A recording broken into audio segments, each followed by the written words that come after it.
आप सभी विद्यार्थियों का आयुर्वेद परिचर्या एवं सिद्धांत में क्लास में आपका स्वागत है।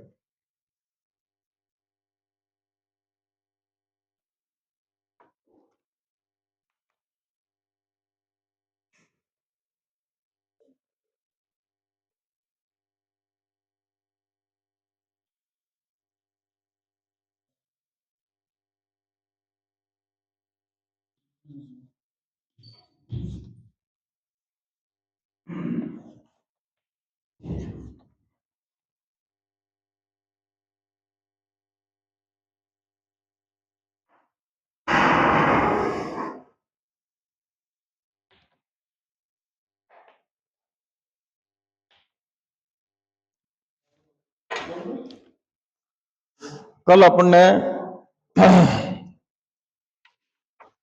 धातुओं के बारे में पढ़ा था। कौन से कितने धातु होते हैं? एक जना आदमी खड़ा होकर बताओ आप, धातुएं कितनी होती हैं? हाँ, कौन कौन सी?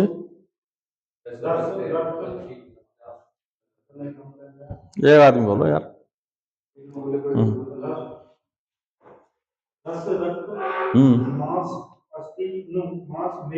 हाँ, शुक्र, ठीक है, ये सही है। तो सप्त धातु के बारे में आपने सब लोगों ने पढ़ लिया है। आज अपने शुक्र धातु के बारे में पढ़ेंगे। कल शुक्र धातु के बारे में पूरा नहीं पढ़ा था ना? हाँ, तो आज शुक्र धातु के बारे में पढ़ेंगे।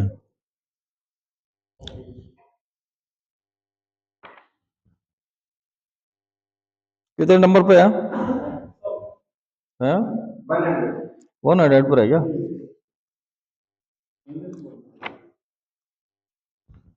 हाँ, शुक्र धातु।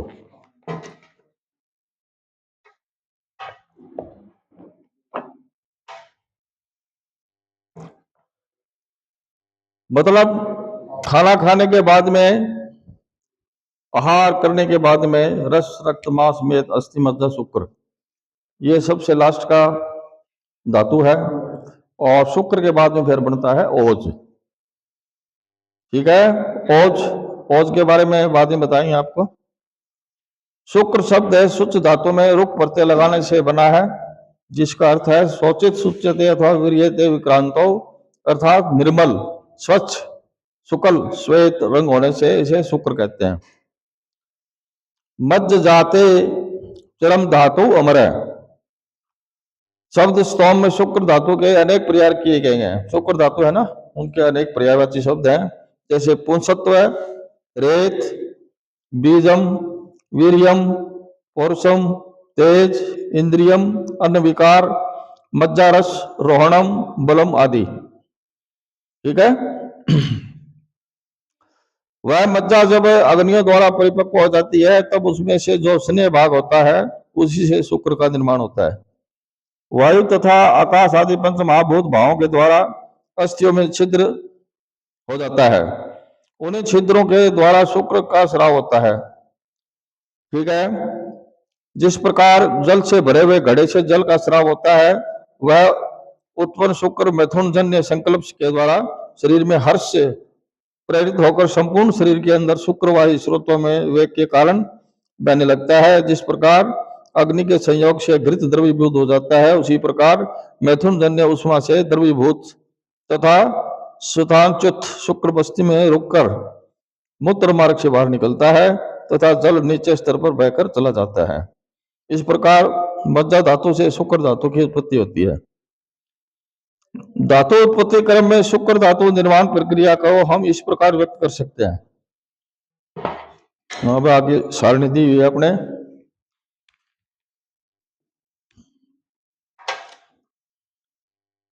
भोक्त आहार करने के बाद में जठराग्नि के द्वारा परिपक्व होकर प्रसाद भाग में अन्न बनता है।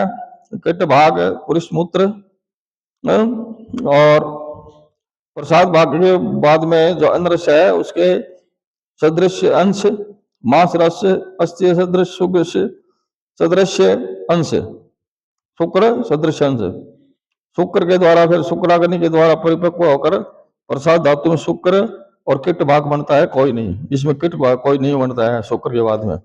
लास्ट का शुक्र होता है ना, इसलिए शुक्र के बाद में कोई मल नहीं बनता।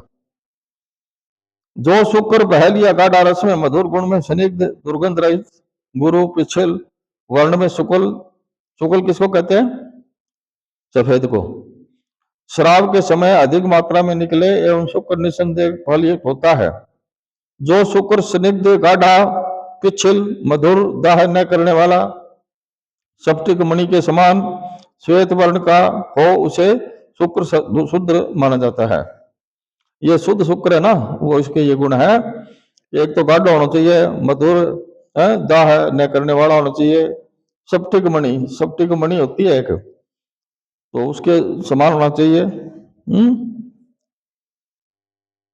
स्फटिक के समान स्वच्छ पतला स्निग्ध मीठा मधु के समान गंध वाला शुक्र होता है।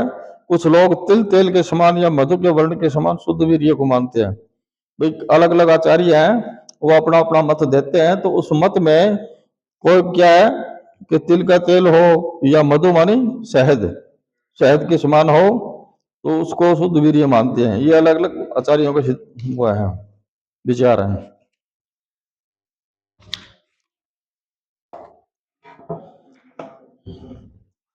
जो शुक्र श्वेत वर्ण का हो, गुरु का मतलब भारी, स्निग्ध मधुर बहल का मतलब गाढ़ा, परिमाण में अधिक ही घी मधु तिल के समान, वही शुद्ध शुक्र माना जाता है। शुक्र का स्थान कहाँ का है ये देखो, ये आचार्यों ने शुक्र का स्थान सर्व शरीर माना है, पूरे शरीर में व्याप्त रहता है ये शुक्र। आचार्य चरक के अनुसार जिस प्रकार ईख में रस, दही में घृत, तिल में तेल सभी स्थानों पर रहता है, आपने देखा होगा, उसी प्रकार मनुष्य के सभी अंगों में शुक्र व्याप्त रहता है। ठीक है। यहां आचार्य के शरीर में शुक्र की स्थिति को 3 उदाहरणों के संबंध समझाया गया है। 3 उदाहरण दिए हैं। कौन कौन से? जिस प्रकार ईख में रस रहता है तथा उसे दबाने पर रस निकलता है, उसी प्रकार काम आदि वासना से प्रयुक्त करने का शुक्र निकलता है। ठीक है। दही में जिस प्रकार घृत रहता है तथा थोड़ा सा ही प्रयास करने पर घृत पृथक हो जाता है, उसी प्रकार मनुष्य के स्मरण कीर्तन आदि के द्वारा स्वल्प प्रयत्न करने पर ही शुक्र निकलता है। जिस प्रकार तिल से तेल अधिक प्रयास करने पर निकलता है, उसी प्रकार काम वासना युक्त मैथुन क्रिया के अधिक करने पर शुक्र निकलता है। इसको आचार्य चरक ने पुनः इस प्रकार व्यक्त किया है। कैसे?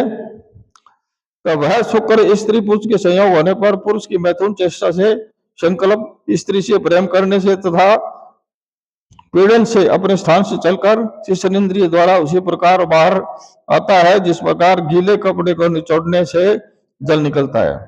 इसके अतिरिक्त शुक्र प्रवृत्ति के निम्नलिखित कारणों के वर्णन आचार्य ने किए हैं।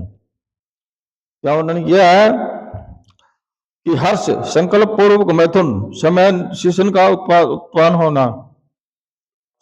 होना, तर्स स्त्रियों की इच्छा, वीर्य सरसता अस्थिरता, वीर्य की पिछलता, वीर्य की गुरुता, वीर्य का अणु सूक्ष्म होना, प्रणव भाव बाहर निकलने का स्वभाव युक्त होना, शुक्र की प्रेरणा देने वाली वायु का शीघ्रगामी होना, इन कारणों से शरीर के शुक्र की निकलता है।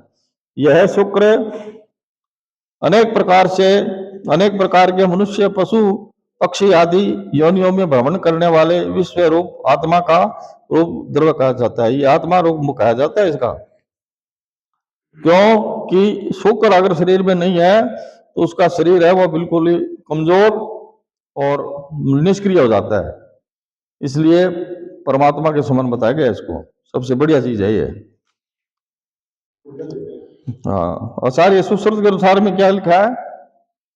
आचार्य सुश्रुत ने लिखा है कि सर्व शरीर में आश्रित होकर रहना यह शुक्र का लक्षण है, परंतु शरीर के अवयवों को काटने पर भी वह शुक्र दृष्टिगोचर नहीं होता। भाई पूरे शरीर में रहता है, अगर किसी अंग को अपन काट देंगे तो अपने को दिखाई नहीं देगा शुक्र। क्यों कि जैसे तिल के अंदर तेल होता है तो उसको उत्पीड़न करने के बाद में तेल निकलता है। गन्ना है, गन्ने में रस होता है तो वैसे दिखाई नहीं देता अपने को, काट लो बुलाई, लेकिन उसको निचोड़ेंगे या उसको उत्पीड़न करेंगे उसका तो अपने रस निकलता है। उसी हिसाब से जो शुक्र धातु है वो पूरे शरीर में रहती है, और मैथुन या जैसे कोई क्रिया करेंगे तो जब वो बाहर निकलता है। ठीक है।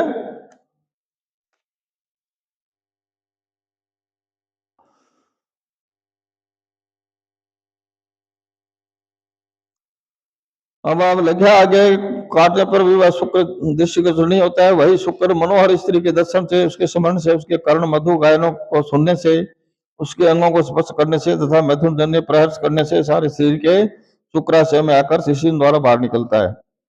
अच्छी प्रकार प्रसन्न हुआ मन ही मनुष्य के प्रहर्ष होने में कारण है। इसी प्रकार आहार रस से उत्पन्न होने के कारण स्त्रियों का दुख भी संतान के स्पर्श करने देखने के से, स्मरण करने से तथा बच्चे को गोद में लेकर पकड़ने से या बच्चे का हस्त द्वारा स्तनों को पकड़ने से शुक्र की तरह उस स्त्री के शरीर सारे शरीर से दुख के श्राव से माता का बच्चे में निरंतर स्नेह ही कारण होता है। जैसे बच्चा होता है, माँ का दूध है वैसे नहीं निकलता, लेकिन जब बच्चा है पास में आएगा, गोद में लेंगे, है उसको फुचकारेंगे और उसके बाद में वो दूध निकलता है, वैसे दूध नहीं आता है। शुक्र के कर्म क्या है भाई? आचार्य चरक सुश्रुत भागवत तथा भाव मिश्र ने शुक्र को गर्भवती के कारण माना है। भाई गर्भ की उत्पत्ति होती है इससे। इसके अतिरिक्त आचार्य सुश्रुत ने धैर्य, धीरता, चिवन, वीर्य चौथे, प्रसन्नता, बल, प्रहर्ष भी शुक्र का कार्य माना जाता है। कई ब्रह्मचारी होते हैं ना जो आपका शुक्र का क्षण नहीं करते, तो उससे धैर्य, धीरता रहती है, चयन, प्रसन्नता, बल एवं प्रहर्ष भी रहता है। शुक्र का वेग रोकने से अकाल में तथा अयोनि में मैथुन से, अधिक मैथुन से तथा शुक्रवायु स्रोत पर शस्त्र चार अग्नि के लग जाने से शुक्रवायु स्रोत दुष्ट होते हैं।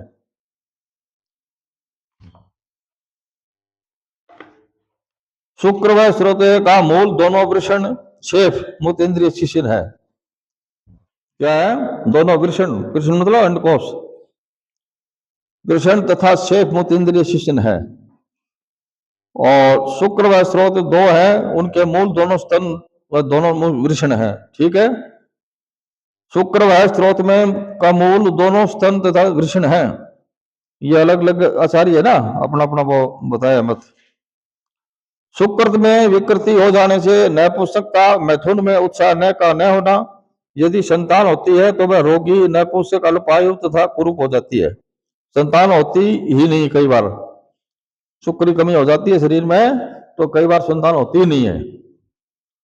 गर्भ होने पर गर्भपात या गर्भस्राव भी हो जाता है। अगर मान लो गर्भ ठहर भी गया तो वो रहेगा नहीं, क्योंकि वीर्य कमजोर था। दुष्ट हुआ शुक्र स्त्री व संतान के साथ उस व्यक्ति के शरीर में बाधा उत्पन्न करता है। ठीक है। अब नीचे आचार्य सुश्रुत ने क्या कहा है? शुक्र की दृष्टि शुक्र की दुष्टि होने से कलब्य, ध्वजोत्थान न होना, अप्रहर्षण, लिंग स्थल्य जाना शुक्र में है। शुक्रास्मरी, शुक्रास्मरी किसको कहते हैं? पथरी। भाई शुक्र के द्वारा शरीर में पथरी भी बढ़ जाती है अगर वो विकृत हो जाता है तो।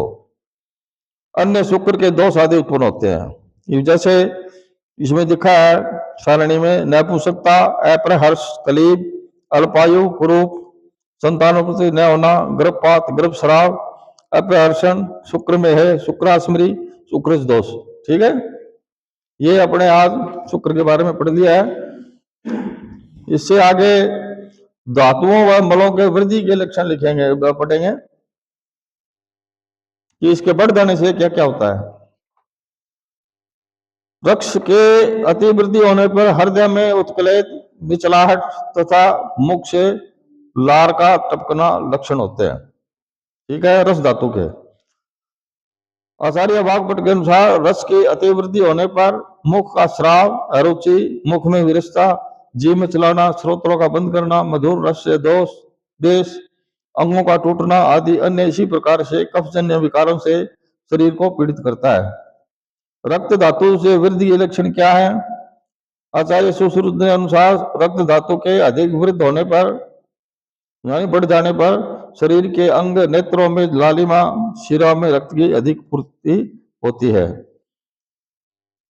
अब लिखे है रक्त धातु से अतिवृद्ध होने पर कुछ विसर्प, पिटका, अश्रिधर, आंख में दाह है, मुख में जलन, मेहन, गुदा में दाह है, प्लीहा, गुलम, विदृधि, व्यंग, कामला, अग्निनाश, आंखों की दिशा में अंधेरा, त्वचा तथा आंखों का लाल होना, वातरक्त आदि अन्य रस इस प्रकार के प्राय करके पित्तजन्य विकारों से शरीर को पीड़ित करता है।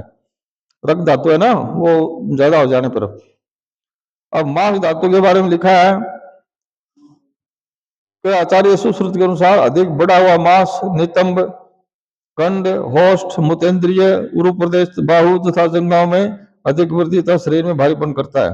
मोटा आदमी ने देखा होगा, मोटा ही दौड़ पाओगा, आटो फूलेड़ा पाओगा, तो वो मतलब क्या है, मांस धातु है वो। मांस धातु की वृद्धि में गलगंड, गंडमाला, अर्बुद, ग्रंथि, तालु रोग, जीवा रोग, कंठ रोग, नितंब, गला, होष्ठ, बाहु, उदर, गुरु, सिंगा में भारीपन होता है। अधिक बढ़ी हुई मेद, मेद, अब मेद के बारे में है, तो अधिक बढ़ी हुई मेद धातु में अंगों की अधिक संदिग्धता, उदर व पार्श्व भाग की अधिक वृद्धि, काश, श्वास, शरीर में दुर्गंधि के लक्षण उत्पन्न होते हैं। मेद धातु की वृद्धि में प्रमेय के पूर्व रूप, दांतों की मलिनता, शरीर में चिकनापन आदि तथा स्थूलताजन्य उपद्रव, आयु का ह्रास, विवेक का अवरोध, मैथुन में आसक्ति आदि तथा अन्य कफ, रक्त तथा मांसजन्य रोगों की उत्पन्न करता है ये। ठीक है। अस्थि धातु की क्या है, अधिक वृद्धि हो जाने पर अस्थि चरकास्थियों तथा अधिदंतों को उत्पन्न करती है। इसमें क्या हड्डियां है ज्यादा बढ़ जाती है, जैसे दांत पे दांत चढ़ना है, कई जगह कई बार हड्डी टेढ़ी हो जाना है, और है इस तरह से ये अस्थि के विकार है। ये अधिक अस्थि धातु की वृद्धि होने पर अधिअस्थि नीचे का पार्श्व में अस्थि अथवा दांतों की अधिकता से शरीर को पीड़ित करता है। मज्जा है, मज्जा की अति वृद्धि होने पर शरीर के समस्त अंग एवं नेत्रों में गुरुता उत्पन्न होती है। ठीक है। और मज्जा धातु की अति वृद्धि होने पर नेत्र अंगों में रक्तिमा, भारीपन तथा पर्वों में स्थूल बोध वाली अंतशिकाएं उत्पन्न करके शरीर को पीड़ित करता है। शुक्र में लिखा है कि अधिक शुक्र बढ़ा हुआ शुक्र अश्मरी पथरी को कहते हैं। वीर्य का अधिक पात कराता है। अति मात्रा में शुक्र की वृद्धि होने पर अति स्त्री कामता शुक्राश्मरी की उत्पत्ति करके शरीर को पीड़ित करता है। पुरुष के वृद्धि के लक्षण, पुरुष कौन कौन से हैं, पुरुष कौन कौन से हैं, ध्यान है क्या आपको? पुरुष जैसे मान लो श्वेत पुरुष, लैटिन मतलब, हाँ, और आंखों में गीड वगैरह हो रहा है, ये मतलब क्या है कि मल है, ये धातुओं के मल हैं। तो पुरुष के वृद्धि के लक्षण क्या है कि अधिक बढ़ा हुआ पुरुष पेट में आटोप तथा शूल उत्पन्न करता है। आटोप का कहते हैं आफरा ने, आफरा हो जाता है। अगर लैटिन पेट के अंदर ज्यादा हो गया, कब्जी हो गई जिसके, तो उससे क्या है कि पेट में आफरा और वो चाहता है, शूल उत्पन्न हो जाता है। शूल माने दर्द। आचार्य वाग्देव के अनुसार क्या कहते हैं कि पुरुष की वृद्धि होने पर कुक्षी में शूल, शूल माने दर्द, आद्यमान माने आफरा, भारीपन उत्पन्न करके शरीर को पीड़ित करता है। अधिक बढ़ा हुआ मूत्र वृद्धि, बार बार मूत्र की प्रवृत्ति, बस्ती में सुई चुभाने जैसी पीड़ा तथा आद्यमान इनको उत्पन्न करता है। आद्यमान आफरनिक है। ठीक है। श्वेत के वृद्धि के लक्षण क्या है कि अधिक मात्रा में वृद्ध को प्राप्त हुआ श्वेत त्वचा में दुर्गंधि, खुजली उत्पन्न करता है। अब देखो तीनों ये मल आ गए। मल कौन कौन से हैं? पुरुष, मूत्र और श्वेत, ये तीन मल हैं, याद रखना। सप्त धातु हो गई, तीन मल हो गए, श्वेत पुरुष और मूत्र। हाँ,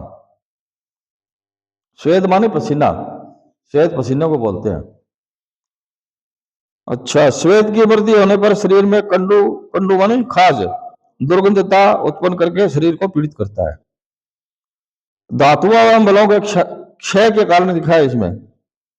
ये तो वृद्धि के कारण हो गए ऊपर धातुओं और मलों के। अब आ गया क्षय के कारण। क्षय माने कम हो जाना। आचार्य चरक ने 18 प्रकार के क्षय बताए गए हैं। 3 दोषों के, 7 रस धातुओं के, 7 पुरुष आदि मलों के तथा 1 ओज का क्षय। ठीक है नहीं, इसके क्षय के कारण बताया गया इसमें। तो वातादीनाम रसादीनाम मलानाम मौजस तथा क्षयास्त्र नीलादि नामुक्तम सक्षी लक्षणम। बढ़े हुए दोष धातु व मल अपने बल के अनुसार अपने अपने लक्षणों को दिखाते हैं तथा क्षीण हुए दोष आदि अपने लक्षणों को शरीर में कम करते हैं तथा सम दोष धातु मल अपने प्राकृतिक रूप में रहते हुए अपना अपना कार्य करते हैं। भाई ये सम हो तो अपना अपना कार्य करते रहते हैं सही ढंग से। रस धातु के क्षीण हो जाने पर मनुष्य को थोड़ा सा परिश्रम करने पर ऐसा अनुभव होता है कि उसकी हृदय को कोई हिला रहा है। वह व्यक्ति जोर की आवाज को सहन नहीं कर सकता, अर्थात भीड़ भाड़ व तीव्र आवाज वाले स्थान पर वह जाना नहीं पसंद करता। उसके हृदय में घबराहट धक धक होने लगता है, हृदय में खिंचावट के समान वेदना होती है तथा थकावट का अनुभव करता है। ठीक है। आचार्य सुश्रुत के अनुसार रस धातु के क्षय होने पर हृदय में पीड़ा, सर्वांग या हाथ पैर में कंपन, अंगों में शून्यता तथा प्यास के लक्षण होते हैं। और वाग्भट के अनुसार क्या है कि रस धातु के क्षीण होने पर शरीर में रूखापन, थकावट, शोष, ग्लानि, हर्ष की कमी होना तथा शब्द के प्रति असहनशीलता, किसी की बातचीत सुनने व सहन करने की इच्छा करने होना, ये लक्षण होते हैं। रक्त धातु, अब यह रस आ गया। अब रक्त धातु के क्षय होने पर त्वचा का परुष तथा कठोर होना, स्फुटित या फटी हुई होना, ग्लान, मुरझाई व गंदी होना तथा रुक्ष होना, यह लक्षण पाया जाता है। आचार्य सुश्रुत क्या कहता है कि रक्त धातु के क्षीण होने पर त्वचा में कठोरता, खुरदरापन, अम्ल तथा ठंडे पदार्थों के खाने की इच्छा, शिराओं में स्थिरता, ये लक्षण उत्पन्न होते हैं। आचार्य वाग्भट के अनुसार रक्त धातु के क्षीण होने पर अम्ल तथा शीतल पदार्थों के खाने की इच्छा होती है। शिराओं में स्थिरता का होना तथा शरीर में रुक्षता का होना, ये लक्षण उत्पन्न होते हैं। अब मांस क्षय के लक्षण। मांस धातु के क्षय होने पर विशेष रूप से स्फीग ग्रीवा या गर्दन, उदर, पेट पर शुष्कता आ जाती है। मांस धातु के क्षीण होने पर स्फीग नितंब प्रदेश, स्फीग बोलते हैं नितंब प्रदेश। नितंब क्या होता है? पीठ वाला ये भाग है ना पीछे का, इसको नितंब बोलते हैं। नितंब प्रदेश, कपाल, सिर भाग, ओष्ठ, ज्ञानेन्द्रिय, जननेन्द्रिय, उरु, वक्ष प्रदेश, कक्षा, पीड़िका, जंघा, उदर तथा गर्दन से भाग के सूख जाते हैं तथा रुक्षता, सुई चुभने जैसी वेदना, शरीर में पीड़ा, धमनियों में स्थिरता, ये लक्षण उत्पन्न होते हैं। मांस धातु के क्षीण होने पर इंद्रियों में दुर्बलता, गंड या गर्दन का भाग, स्फीग या नितंब का भाग का सूख जाना, संधियों में पीड़ा का होना, ये लक्षण उत्पन्न होते हैं। भाई कमजोर आदमी है, सर मांस ही सूख जाए तो हर जगह दर्द होना है। मेद धातु के क्षय होने पर संधियों में स्फुटन अर्थात टूटने जैसी प्रतीत होता है। नेत्रों में गलानी होना, शरीर में थकावट होना, उदर का पतला होना, ये लक्षण उत्पन्न होते हैं। आचार्य सुश्रुत के अनुसार आचार्य सुश्रुत ने मेद क्षय होने पर प्लिय का बढ़ना, संधियों में शून्यता, शरीर में रुक्षता, अधिक मेद धातु वाले पशुओं के मांस के खाने की इच्छा होती है, ये लक्षण बताए गए हैं। मेदो धातु के क्षीण होने पर कमर में संज्ञा शून्यता, भाई बेरे कौन पड़े। मेद धातु अगर क्षीण हो जाती है तो उसको संज्ञा शून्यता, प्लिय का बढ़ जाना तथा शरीर का दुर्बल हो जाना, ये लक्षण होते हैं। अष्टांग संग्रहकार वृद्ध वाग्भट के अनुसार मेद धातु क्षय होने पर प्लिय का बढ़ना, कटी में शून्यता, संधियों में शून्यता, अंगों में रुक्षता, कृष्टा, श्रम शोष, मेदा वाले पशुओं के मांस खाने की इच्छा के लक्षण उत्पन्न होते हैं। अस्थि धातु के क्षय होने पर केश, लोम, नख, दाढ़ी, दांत गिर जाते हैं। थोड़ा सा परिश्रम करने पर शरीर में थकावट, संधियों में स्थिरता का होना, ये लक्षण उत्पन्न होते हैं। अस्थि धातु की क्षीणता में अस्थियों में सूल, दंत, नाखूनों का टूटना, तथा रुक्षता के लक्षण उत्पन्न होते हैं। अस्थि धातु के क्षीण होने पर अस्थियों में पीड़ा, दंत, बाल, नखों का गिरना व टूटना ये लक्षण होते हैं। अस्थियों के क्षय होने पर दंत, नख, रोम तथा केशों का गिरना, रुक्षता, कर्कशता, संधियों में ढीलापन, अस्थियों में वेदना, अस्थि में लगे हुए मांस की इच्छा होने से अस्थि क्षीण हो जाती है। अब है मज्जा। मज्जा कहाँ रहती है? हाँ, हड्डियों के बीच में जो ज्यादा बड़ी हड्डियां होती हैं उसके बीच में खोखला होता है, खोखला पड़ने में उसके अंदर मज्जा भरी रहती है। हाँ, मज्जा के क्षय होने पर अस्थियां कटकर गिर जाती है, गिर रही है ऐसा प्रतीत होता है, तथा अस्थियां दुर्बल व हल्की हो जाती है और वह व्यक्ति हमेशा वात व्याधि से पीड़ित रहता है। मतलब वात रोग है नहीं, तो वात रोग से पीड़ित रहता है वो, अगर मज्जा उसमें कम होगी तो। मज्जा की क्षीणता में शुक्र का कम होना, जोड़ों में वेदनवत पीड़ा, अस्थियों में सुई चुभने जैसी पीड़ा तथा अस्थि शून्यता ये लक्षण उत्पन्न होते हैं। मज्जा धातु के क्षीण होने पर अस्थियों में सुस्थिरता, भ्रम का आना, आंखों के सामने अंधेरा छाना ये लक्षण होते हैं। मज्जा के क्षीण होने पर अस्थियों में सुस्थिरता, तो दुर्बलता, भ्रम आना, आंखों के सामने अंधेरा आना ये लक्षण मिलता है।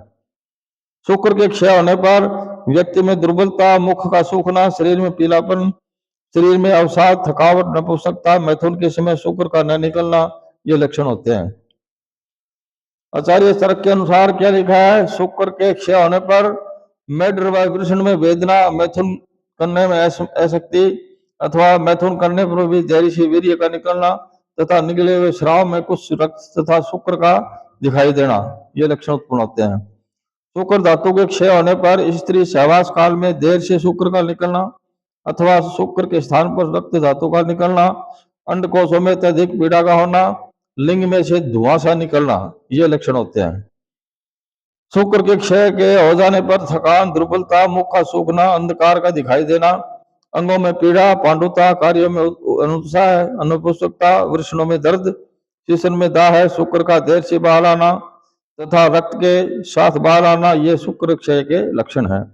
पुरुष क्षय के लक्षण ये मल है, ये पुरुष। ठीक है, अब तो धातु आगे पीछे और धातु के बाद में ये मल है। पुरुष की क्षय होने पर दांतों में ऐंठन, आंतों में ऐंठन, उधर में अद्यमान आफरण का बार बार उधर भीतर से बाहर की ओर उड़ता रहता है तथा वायु इधर उधर घूमती रहती है। कई बार गुड़गुड़ाहट होगा नहीं पेट के अंदर, वो उसी की वजह से होती है। पुरुष के क्षय हो जाने पर शरीर में रुक्षता आ जाती है। उस रुक्ष पुरुष के आंतर को पीड़ित करती हुई वायु उधर को टेढ़ा करती है, ऊपर को उठा देती है तथा उधर में तिरछे तथा ऊपर को चलती रहती है। पुरुष के क्षय होने पर हृदय व पार्श्व में पीड़ा, शब्द युक्त वायु ऊपर की ओर गति तथा उधर में वायु का संचार होता है। पुरुष के क्षीण होने पर वात दोष, गुड़गुड़ाहट, शब्द करता हुआ मानो आंतों को लपेटता हुआ पेट में घूमता है, हृदय तथा पसलियों में अत्यंत पीड़ा करता हुआ ऊपर की ओर जाता है।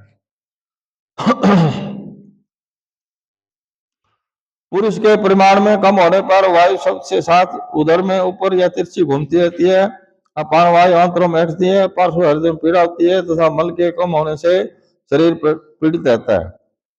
मूत्र के क्षय होने पर मूत्र कष्ट से आता है, मूत्र का रंग बदल जाता है, रोगी अधिक प्यास रहता है तथा उसका मुख सूख जाता है। मूत्र के क्षय होने पर बस्ती में सुई सुहाने जैसी पीड़ा होती है, मूत्र मात्रा में कम आता है। मूत्र के क्षय होने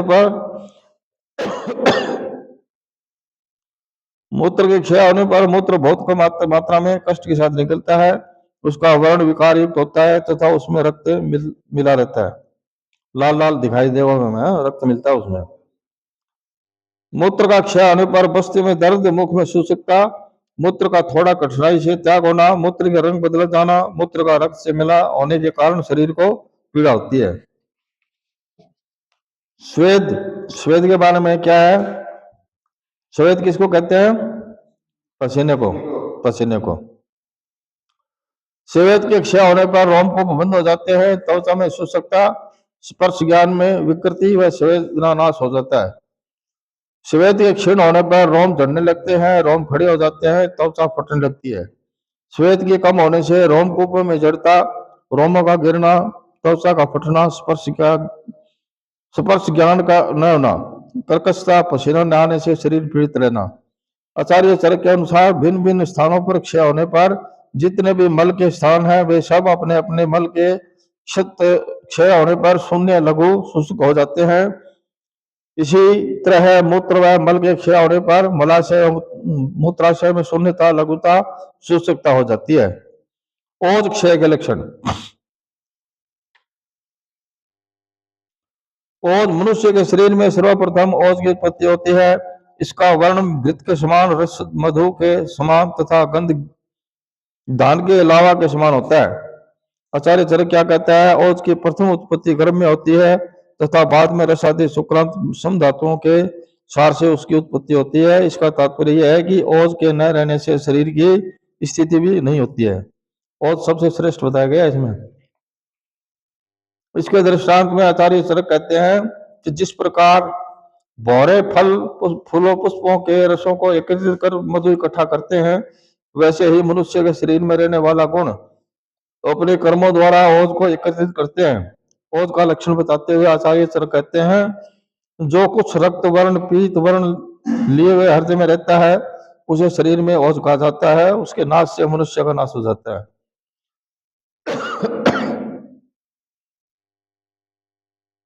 ओज सोमात्मक सौम्य स्निग्ध शुक्ल शीतवीर्य स्थिर प्रसन्नशील विषक्त या श्रेष्ठ गुण युक्त कोमल पिछल तथा प्राणों का उत्तम आधार है। मनुष्य का सर्व अवयव युक्त शरीर इस ओज से व्याप्त रहता है। इस ओज का शरीर में अभाव हो जाने से मनुष्य का शरीर नष्ट हो जाता है। रस के शुक्र पर्यंत समस्त धातुओं का सर्वश्रेष्ठ तेज ही ओज है। ठीक है, जितने भी धातु है ना, धातुओं के बाद में ओज है वो सर्वश्रेष्ठ है। यह हृदय में स्थित रहने पर भी संपूर्ण शरीर में व्याप्त रहता है। यह शरीर स्थिति का आधार है। यह स्निग्ध सोम गुण युक्त शुद्ध लाल पीला वर्ण का होता है, जिसका नाश होने पर मनुष्य की मृत्यु हो जाती है तथा जिसके रहने पर मनुष्य जीवित रहता है। कांति पराक्रम आदि भाव मनुष्य में देखे जाते हैं। ओज कैसे पहचानेंगे अपन? चेहरे पहले बताया था कि चेहरा चिकना होना, उस पर ललाई होना, ये मतलब चेहरे के ये ओज दिखाई देता है उसमें। अगर चेहरे पे ललाई नहीं होगी, सूखापन होगा, तो वो मान लो कि भी कमजोर है वो। ठीक है, है? हाँ, उसको भय लगेगा, मतलब ओज हृदय में रहता है ज्यादातर, हार्ट कमजोर हो जाएगा उसका। हाँ, उसको भय लगेगा, बाहर जाने से भी समस्या आएगी उनके, तो इसलिए ओज को मतलब पूरा ध्यान रखना चाहिए।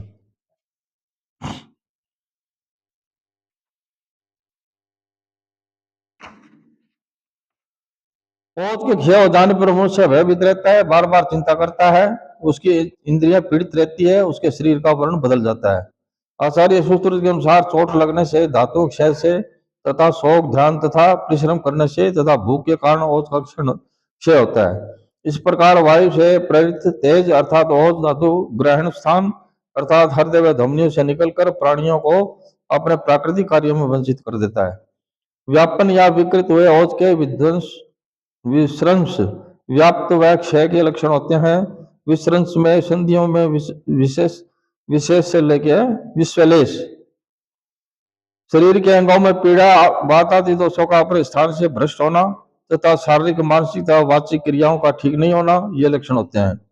ओज के व्यापक में शरीर के अंगों का निश्चित तथा भारी होना, यदि वातिक शोथ, देह का वर्ण का बदलना, ग्लानि, तंद्रा, इंद्रा, ये लक्षण होते हैं। ओज क्षय में मूर्छा, मांस क्षय, मोह, प्रलाप तथा मरणातक हो जाता है, मर भी जाता है वो। क्रोध, मुख, चिंता, शोक तथा परिश्रम आदि कष्टों से ओज का क्षय हो जाता है। ओज क्षय किस प्रकार से होता है? क्रोध आवे, भूख नहीं लगती हो, चिंता है, शोक है, परिश्रम है, ठीक है नहीं, ये कष्ट ओज का क्षय हो जाता है उससे। इसके क्षीण होने पर मनुष्य दूसरों से डरता है, दुर्बल हो जाता है, बार बार अधिक चिंता करता है, उसकी इंद्रियां दुखित हो जाती है तथा कांतरित हो जाती है, उसका मन दुखी हो जाता है, शरीर रुक्ष हो जाता है तथा वह कृश हो जाता है। ये आपका हो गया। ठीक है, ओज के बारे में फिर आगे और पढ़ेंगे। हाँ।